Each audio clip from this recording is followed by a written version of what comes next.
नमस्कार, मैं हूं आपके साथ मयंक। तो देखिए, आज ईरान और अमेरिका के बीच एक अहम बातचीत होने वाली है न्यूक्लियर डील को लेकर, न्यूक्लियर प्रोग्राम को लेकर। और ये कहा जा रहा है कि अगर आज की बातचीत फेल हो गई, अगर आज की बातचीत बेनतीजा रही तो फिर जंग तय है और शायद अगले 1 या 2 दिन के अंदर मिडिल ईस्ट जंग की आग में झुलस सकता है। इस तरह की खबरें हैं। मैंने आपको पहले भी बताया, ईरान का ड्राफ्ट तैयार है। ईरान ने अपनी बातें सामने रख दी हैं कि हम जो है बात करने को तैयार हैं, लेकिन अगर आप चाहते हैं कि न्यूक्लियर प्रोग्राम पूरी तरह से रोक लिया जाए तो ऐसा नहीं होगा। पीसफुल पर्पस के लिए हमारा न्यूक्लियर प्रोग्राम जारी रहेगा। लेकिन इसी बीच एक ऐसी घटना, एक ऐसी खबर जो बेहद अहम है और इस डील के बातचीत के ठीक पहले हुई।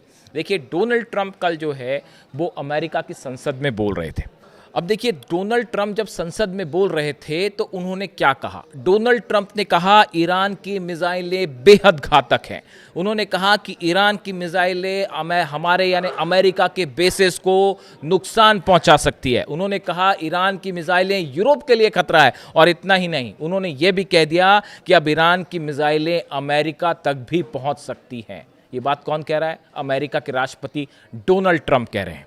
अब इससे बड़ा और कबूलनामा क्या हो सकता है कि ईरान की मिसाइलों का जिक्र अगर अमेरिका की संसद में हो और ये कहा जाए कि ईरान की मिसाइलें बेहद खतरनाक हैं और वो अमेरिका तक पहुंच सकती हैं। यही बात तो ईरान ने भी कही थी जब आईसीबीएम टेस्ट हुआ था। उस बात पर अमेरिका की संसद में मुहर लग चुकी है। जो बात पेंटागन ने भी मान ली, जो बात नेतन्याहू ने भी मान ली, अब उस बात को अमेरिका की संसद में डोनाल्ड ट्रंप ने भी कह दिया कि कुछ ही दिनों के अंदर जो है, वो तो शायद कुछ ही दिनों की बात कह रहे हैं और हकीकत यह है कि वो अभी ही पहुंच जाए मिसाइल्स वहां तक।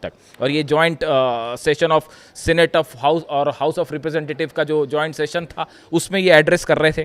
देखिए, उन्होंने जो कहा, उन्होंने पहले ही ऐसी मिसाइलें बना ली हैं जो यूरोप और विदेशों में हमारे बेस के लिए खतरा बन सकती हैं और वे ऐसी मिसाइलें बनाने का काम कर रहे हैं जो जल्द ही अमेरिका तक पहुंच जाएंगी। ये शब्द थे डोनाल्ड ट्रंप के। ट्रंप क्लेम्ड जो उन्होंने कहा, Trump claimed Tehran was working to build missiles that soon would be capable of reaching the US. उन्होंने कहा कि जल्दी ही मिसाइल्स पहुंच जाएंगी। अब आप देखिए, ऐसा अचानक से क्या हुआ। कल मैंने आपको वीडियो बनाया था कि जो जनरल कैन डेन है, उनके जॉइंट चीफ ऑफ स्टाफ है, उन्होंने डोनाल्ड ट्रंप को ये कह दिया कि भाई ईरान पर अगर आप हमला करोगे तो युद्ध लंबा खिंच जाएगा और अमेरिका इस जंग में फंस सकता है और ईरान हमको बड़ा नुकसान भी पहुंचा सकता है।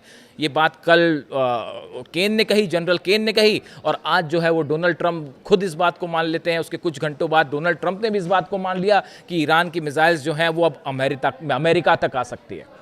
यानी देखिए, कई बार मुझसे ये सवाल होते थे, मुझ पर ये सवाल उठाए जाते थे कि आप ईरान की मिसाइल्स को ज़रूरत से ज़्यादा उसको बढ़ा चढ़ा के पेश कर रहे हैं, या आपकी जो बातें ऐसी हैं वाकई ऐसी हालात नहीं है। अब तो डोनाल्ड ट्रंप ने भी मान ली इस बात को कि ईरान के पास ऐसी आईसीबीएम आ गई है जो अमेरिका तक पहुंच जाएगी।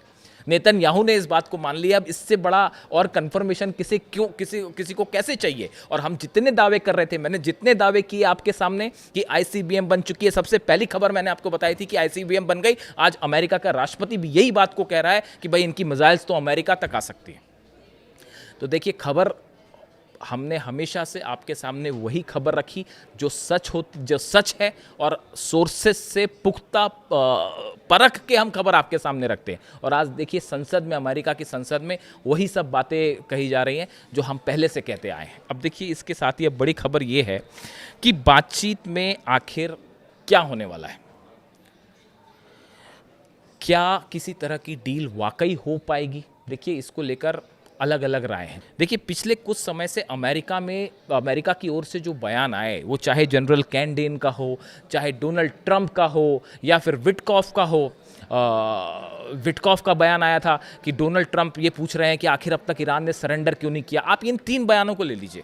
ट्रंप का बयान कि ईरान की मिसाइल्स जो है अमेरिका तक आ सकती हैं, बेहद खतरनाक हैं, और विटकॉफ का ये बयान कि ट्रंप पूछ रहे हैं कि अभी तक ईरान ने सरेंडर क्यों नहीं किया, और डैन केन का ये बयान जो कि वहाँ के जॉइंट चीफ ऑफ स्टाफ हैं के चेयरमैन हैं, उनका ये कहना कि भाई ईरान की मिसाइलें घातक हो सकती हैं। ये तीनों बयान क्या इंडिकेट करते हैं? ये तीनों बयान इंडिकेट करते हैं कि अमेरिका इस बात को समझता है अच्छी तरह से कि ईरान वेनेजुएला नहीं है। बात नंबर 1। बात नंबर 2, ईरान के पास मिसाइल डिटरेंस है जो कि बहुत ही असरदार है, और अगर हमला होता है तो इसका जोरदार जवाब ईरान की तरफ से दिया जाएगा। ये बात अब अमेरिका को समझ आ चुकी है। तीसरी बड़ी बात कि अगर अमेरिका हमला करता है तो ये जंग लंबी चलेगी। ये ऐसा नहीं होगा कि B-2 बॉम्बर आए और बम बरसा के चलेगा और ईरान छोड़ देगा। ईरान ने साफ कह दिया है, आप छोटा हमला करें या बड़ा हमला, जो भी आप हमला किया आपने और जंग शुरू, यानी अमेरिका अब इस बात को समझ रहा है कि ईरान पर हमले का मतलब होगा मिडिल ईस्ट में लंबी जंग, और लंबी जंग का मतलब होता है अमेरिका का फंस जाना। और उसके बाद जो है आप फारस की खाड़ी में आप तैयारी देख लीजिए ईरान की, समंदर में ईरान ने इतनी बड़ी तैयारी कर ली है पलटवार करने की कि अमेरिका के जहाज खतरे में पड़ जाएंगे। जो दनादन मिसाइल्स पहुंच रही हैं चीन से, रशिया से, बड़ा समर्थन रशिया और चीन का हासिल कर चुका है ईरान। अब वो स्थिति में ईरान नहीं है कि आपसे 6 महीने पहले की अकेले लड़ रहा था। इसके साथ ही एक बड़ा सवाल ये भी पूछा जा रहा है कि आखिर इतना बड़ा जमावड़ा आखिर अमेरिका ने क्यों किया। बड़े बड़े एयरक्राफ्ट कैरियर पहुंच गए, F-35 जेट्स पहुंच गए। अब तो ये भी खबर है कि इजराइल F-22 जेट्स हैं वो भी इजराइल पहुंच चुके हैं। इतना सब होने के बाद भी आखिर अब तक हमला क्यों नहीं किया। अब तो जो है कई डिफेंस एक्सपर्ट्स ये भी बात करने लग गए हैं कि क्या ईरान के बहाने किसी तरह से रूस पर दबाव डालने की कोशिश तो नहीं है। इस तरह की बातें भी शुरू हो चुकी हैं कि ईरान का तो एक बहाना है और क्या मामला जो है वो रूस की तरफ बढ़ता दिख रहा है। इस तरह की भी बातें शुरू हो गई हैं। आप खुद सोचिए, इतना अरबों डॉलर्स खर्च करके इतने बड़े जहाज और सब कुछ जमा करना और उसके बाद अब तक हमला ना करना, ये क्या इंडिकेट करता है। या तो ये मान लिया जाए कि बिना किसी सोच के यहाँ हथियार भेज दिए गए और अब समझ नहीं आ रहा है कि क्या किया जाए, तो अमेरिका फंस चुका है। या फिर ये लगता है कि अगर ईरान पर हमला होता है तो कहीं ऐसा ना हो कि पलटवार भारी पड़ जाए और ईरान जो है वो जो हमारे किसी एयरक्राफ्ट कैरियर को नुकसान पहुंचा दे या जहाज गिरा दे तो भारी बेइज्जती हो जाए। तो इन सब सूरत में ये जो मिलिट्री जमावड़ा है इसका मकसद क्या है। क्या वाकई जंग या फिर बातचीत वाला रास्ता, अब ये डोनाल्ड ट्रंप ही तय कर सकते हैं। देखिए, मैं एक बयान पढ़ रहा था, व्हाइट हाउस की जो प्रवक्ता है कैरोलिन लिविट, उनकी तरफ से ये बयान आया। उन्होंने कहा कि डोनाल्ड ट्रंप का पहला विकल्प हमेशा कूटनीति होता है, लेकिन जैसा कि उन्होंने दिखाया है जरूरत पड़ने पर वह अमेरिकी सेना की घातक शक्ति का प्रयोग करने के लिए भी तैयार है। यहाँ आखिरी फैसला लेने वाले हमेशा राष्ट्रपति ही होते हैं, यानी डोनाल्ड ट्रंप ही आखिरी फैसला करते हैं और इसीलिए शायद अब तक कोई फैसला नहीं हो पाया। वही अब्बास अराक्ची साहब की तरफ से साफ कर दिया गया है कि Iran will under no circumstances ever develop a nuclear weapon, neither Iranians will forego our right to harness the dividends of peaceful nuclear technology for our people। उन्होंने कहा है, अब्बास अराक्ची साहब ने इस बातचीत के पहले एक बार फिर कह दिया है कि देखिए, हम किसी तरह का परमाणु बम नहीं बनाना चाह रहे, लेकिन एक पीसफुल न्यूक्लियर प्रोग्राम की जो ज़रूरत है, उसकी जो एनर्जी की हमारे देश के लोगों को ज़रूरत है, हम अपना वो अधिकार किसी कीमत पर नहीं छोड़ेंगे। उन्होंने ये भी साफ कह दिया है कि अमेरिका और ईरान के सामने एक बड़ी अपॉर्चुनिटी है, ऐतिहासिक अपॉर्चुनिटी है। अगर एक समझौता बन पाता है तो ये युद्ध को भी टाल सकता है, लेकिन मामला सम्मानजनक स्तर पर होना चाहिए।